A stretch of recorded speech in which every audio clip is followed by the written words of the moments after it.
अस्सलामुअलैकुम वरहमतुल्लाहि वबरकातुहू। ख़वातीन व हज़रात, खुश आमदीद।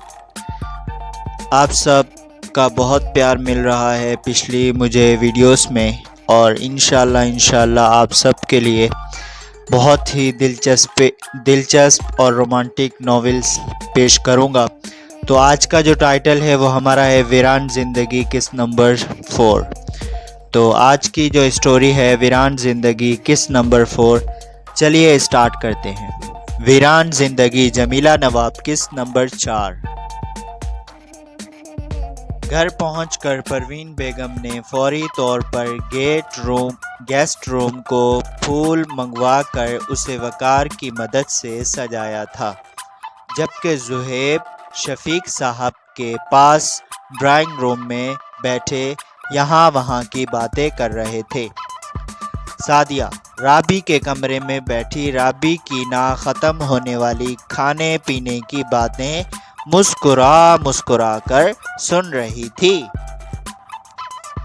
सादिया बाजी, आपको पता है मुझे खाने में बहुत कुछ पसंद है, मगर मुझे खुद से कुछ भी पकाना नहीं आता।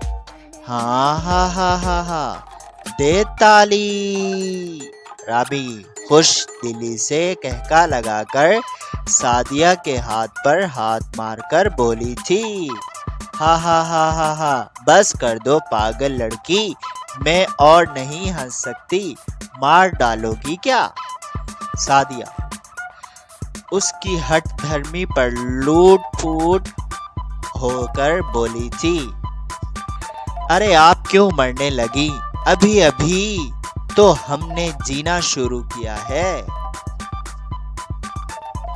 ज़ुहैब जो कुछ देर से दोनों की बातों पर दरवाजे में खड़ा महज मुस्कुरा रहा था, अब अंदर आते हुए बोला था। ज़ुहैब की नज़रों का मुकम्मल महूर सादिया थी, जो शर्मा कर अपने उरूसी दुपट्टा संभालने लगी थी।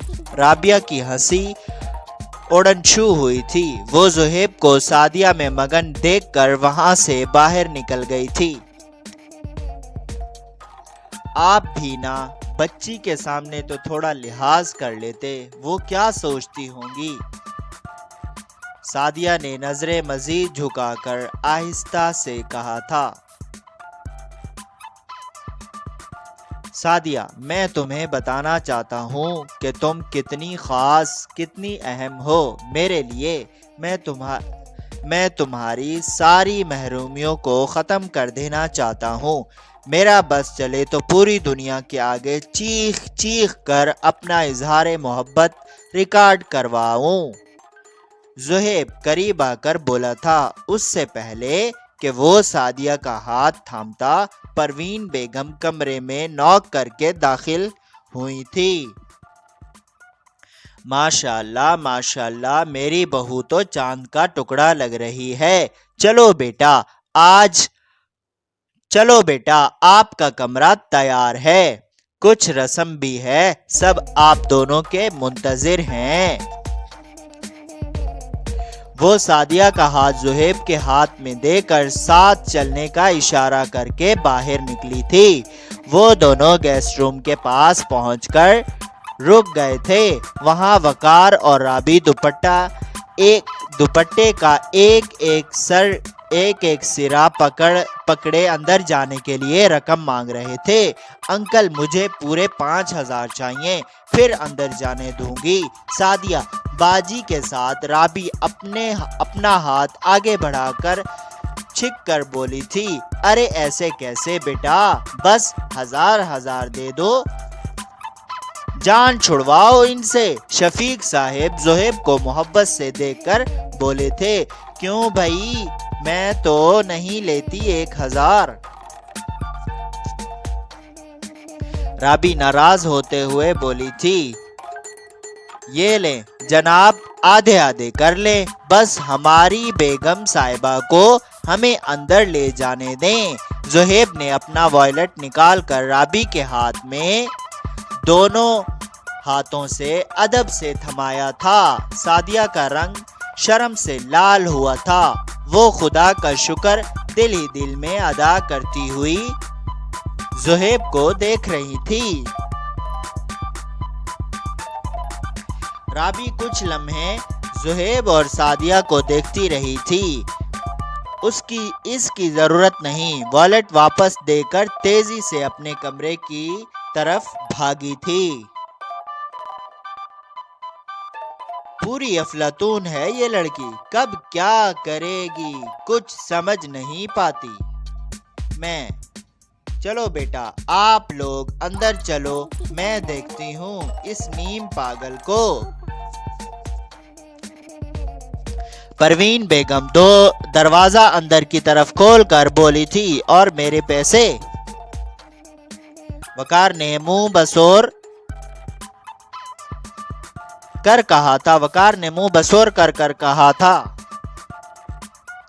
ये वॉलेट ले लो, अपना हिस्सा लेकर बाकी गुड़िया को दे देना। ज़ुहैब ने वॉलेट आगे करते हुए प्यार से कहा था। अरे कोई जरूरत नहीं, चल मैं तुझे देती हूँ 1,000 दोनों का। आप लोग अंदर चलो, सादिया थक गई होगी। परवीन बेगम ने वॉलेट वापस ज़ुहैब को थमा कर कहा था। ज़ुहैब सादिया को लेकर अंदर चला गया था, जबकि परवीन बेगम वकार के साथ राबी के कमरे में आई थी। वो वॉशरूम में थी। नल चलने की मुसलसल आवाज आ रही थी। लगता है पागल लड़की इस वक्त नहाने घुस गई है। चलो तुम भी चलो अपने कमरे में, मैं भी जरा इशा पढ़ लूं। बहुत दर्द है आज टांगों में। सोचा था आज राबी से मालिश करवाऊंगी, मगर परवीन बेगम थकावट का इजहार करती हुई बोली थी, अम्मू पैसे दे दूंगी सुबह दोनों को। राबी मत बनो वकार। परवीन बेगम झुंझला कर बोली थी। वो दोनों राबी के कमरे का दरवाजा बंद करके जा चुके थे। राबी शावर के नीचे उसी जोड़े में गुमसुम बैठी थी। ज़ुहैब भाई एक अरसे से सादिया बाजी के निकाह में हैं, फिर आज तो ये होना ही था, फिर मुझे ये बेचैनी क्यों हो रही है आखिर? ज़ुहैब भाई तो मुझे अपनी छोटी बहन गुड़िया कहते हैं।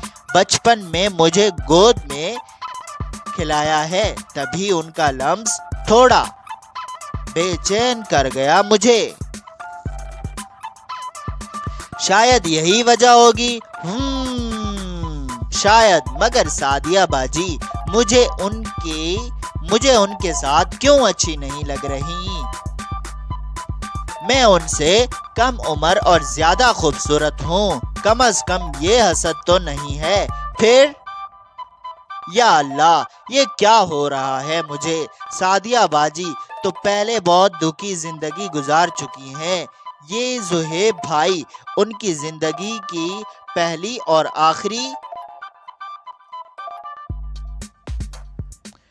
खुशी हैं। मैं बस अब उनका बहुत सारा ख्याल रखूंगी, सादिया बाजी का भी और अंकल का भी। मैं अब बिल्कुल फजूल नहीं सोचूंगी। मुझे कोई मसला नहीं उन दोनों के हाथ पकड़ने से, बस हाँ यही फाइनल है अब।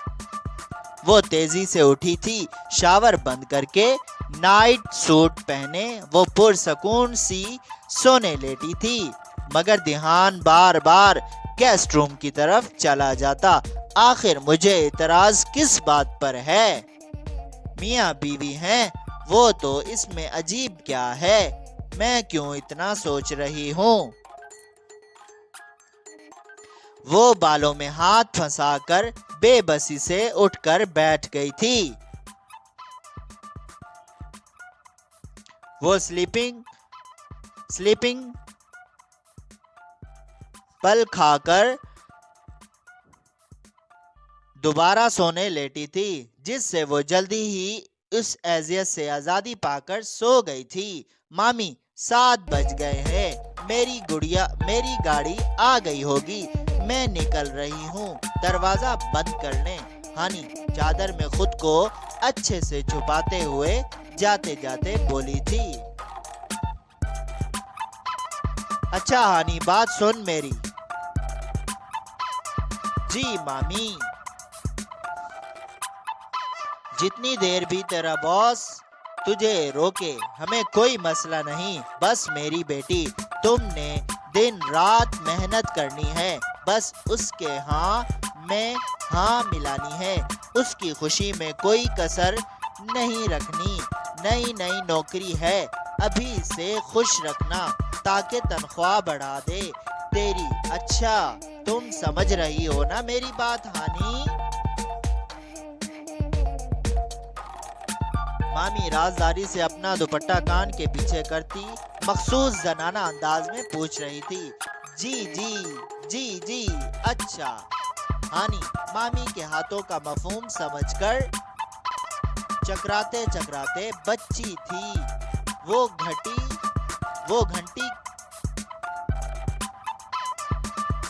घुट्टी आवाज में गले में आंसू का गोला दबाकर मुश्किल बोल पाई थी। चकराते चकराते बच्ची थी, वो घुट्टी आवाज में गले में आंसुओं का गोला दबाकर मुश्किल बोल पाई थी।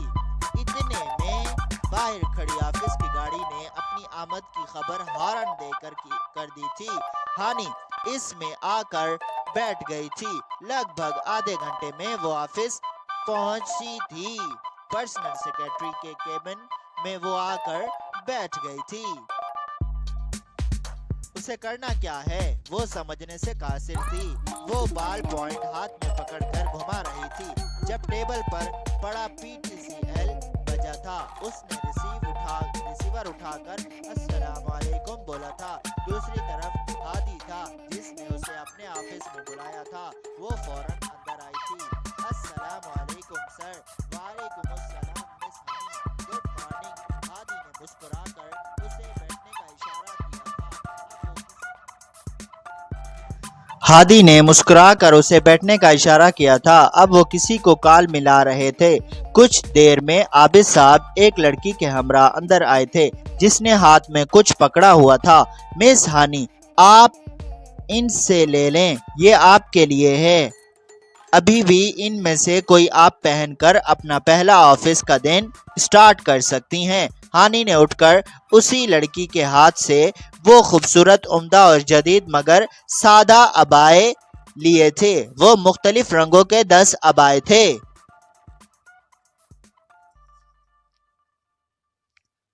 और बाकी आप ऑफिस की छोटी छोटी लवाजमात खुद ही समझ जाएंगी। कुछ मिस तूबा आपको सिखा देंगी, आप उनके साथ जाएं। आज हमारी 10 बजे एक जगह मीटिंग है, फिर वहां आपको मेरे साथ जाना है। 1 हफ्ता आपको बस सब देखना और सीखना है। उसके बाद मेरी हर मीटिंग की सरदर्दी सिर्फ आपकी होगी। क्लियर मिस हानी? क्लियर मिस उम्मे हानी? जी सर। हानी पुरजोश सी बोली थी। वो मिस तूबा के साथ आई थी, जिसने उसे कुछ चीजें बताई थी। 1 घंटा वो इधर उधर का काम समझकर दोबारा अपने केबिन में आकर बैठ गई थी। वो अबाया भी पहन चुकी थी। या अल्लाह, मैं रोज के सूट बदलने से कितनी परेशान थी। इस तेरे बंदे ने मेरा मसला हल कर दिया। वो खूबसूरत स्टॉलर से हिजाब किए पुरसकून सी बैठ गई थी। सर 10 बजे से पहले कॉफी पीते हैं, भिजवा देना। तुबा की बात याद आई थी। उसने उसकी दी हुई डायरी से नंबर मिलाया था।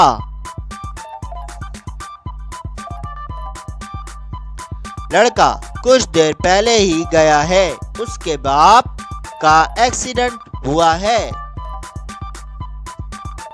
दूसरी तरफ से किचन में मौजूद बंदे ने उसे मुत्तला किया था। बॉस को खुश रखना।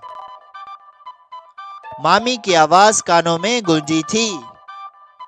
वो जल्दी से उठकर थोड़ी आगे जाकर साइड पर मौजूद छोटे से किचन में आई थी, जहां पर सामान मौजूद था। वो कॉफी बनाकर खुद ही हादी के ऑफिस आई थी। सर आपकी कॉफी बहुत अच्छे वक्त पर लाई हैं। अभी जो मीटिंग है उसका बहुत प्रेशर है मुझ पर। सर फट रहा था। हादी ने फौरन कॉफी का मग मुंह को लगाया था। अरे वाह, क्या कॉफी बनाई आज। तबरेज ने सारी थकावट खींच ली। मेरी मजा आ गया सर। वो ये इससे पहले कि हानी बात मुकम्मल करती, हादी ने उसे मीटिंग की फाइल देकर उसे पढ़ने को कहा था। हानी इधर ही मौजूद सोफे पर बैठकर आज की मीटिंग की पॉइंट्स समझने की कोशिश करने लगी थी। जो कुछ समझ आ रहे थे कुछ ऊपर से गुजर रहे थे। वो परेशान सी हादी को देख रही थी, जो वाइट ड्रेस शर्ट पहने कुर्सी पर नीम दराज सा कॉफी पी रहा था और चेयर भी घुमा रहा था। चले मिस हानी। वो तेजी से उठा और अपना कोट पहनकर अब गिलासेस लगाता हुआ हानी से मुखातिब था। जी सर। वो भी उठी थी। वो दोनों साथ ही नीचे आए थे। मेरी शुरू से आदत है, मैंने हर काम के लिए वर्कर रखा है, मगर अपनी गाड़ी मैं खुद ही ड्राइव करता हूँ। वो अपनी गाड़ी की तरफ इशारा करके बोला था। उसने आगे का दरवाजा हानी के लिए खोला था। हानी गाड़ी में बैठ गई थी। हादी ने हस्बे आदत थोड़ी देर बाद सिगरेट दांतों में दबाकर लाइटर निकाला था। हानी को शुरू से ही सिगरेट से शदीद मसला था, मगर वो खामोश रही। हादी मजे से कश लेता हुआ अपनी मंजिल की तरफ रवां दवा था। सर गाड़ी रोक दें। हादी ने फौरी इस बात पर अमल किया था। हानी ने तेजी से उतरकर क्या की थी। हादी परेशान सा उसे देख रहा था। आप ठीक हैं? किसी अस्पताल ले चलूं? नहीं, बस मुझे सिगरेट से ऐसा हो जाता है। अब ठीक हूँ। हादी शर्मिंदा सा अब गाड़ी के चारों दरवाजे खोलकर एयर फ्रेशर कर रहा था। आप पहले बता देती हानी। वो अंदर बैठने का इशारा करके ड्राइविंग सीट पर बैठ गया था। बाकी का सफर खामोशी से गुजर रहा था।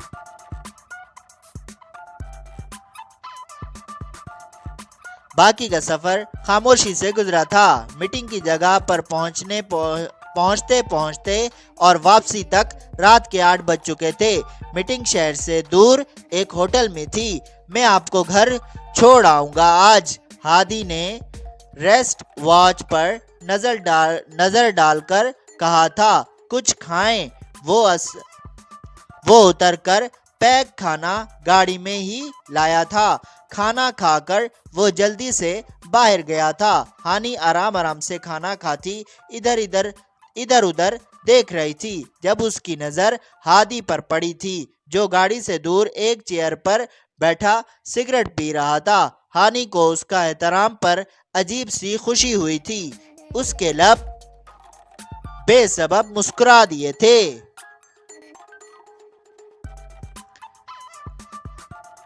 जारी है। इंशाल्लाह इंशाल्लाह बहुत जल्द आप सबको, आप तमाम हजरात को किस नंबर 5 सुनने का और देखने का मौका मिलेगा। आई होप आपको बहुत मज़ा आ रहा होगा इन कहानियों से। तो मेरी दरख्वास्त है चैनल को सब्सक्राइब करें। अल्लाह